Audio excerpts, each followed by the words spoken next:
Hello বন্ধুরা, good afternoon. এখন বাজে 11:30 আর আমি রয়েছি রান্নাঘরে। এখনও রান্না বান্না চলছে।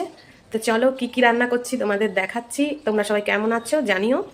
এই যে এখানে মাছ নিয়ে নিয়েছি, নুন হলুদ মাখাবো, মাছগুলো ভাজবো। তেল গরম হয়ে গেছে। এখানে কি কি মাছ আছে, 2 রকম মাছ নিয়েছি আমি।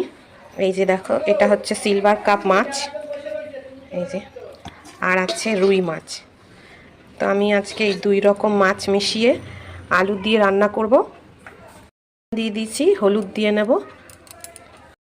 খুব ভালো করে নুন হলুদগুলো মাখিয়ে নিই। এই যে দেখো, তেল গরম হয়ে গেছে, আমি এখন মাছগুলো দিয়ে দিলাম।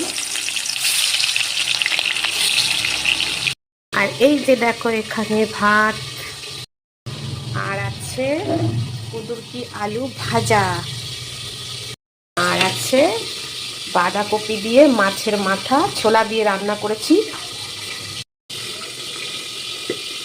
আজকে দুপুরে রান্নাবান্না এই চলছে। তোমাদের কি রান্নাবান্না হচ্ছে অতি অবশ্যই জানিও।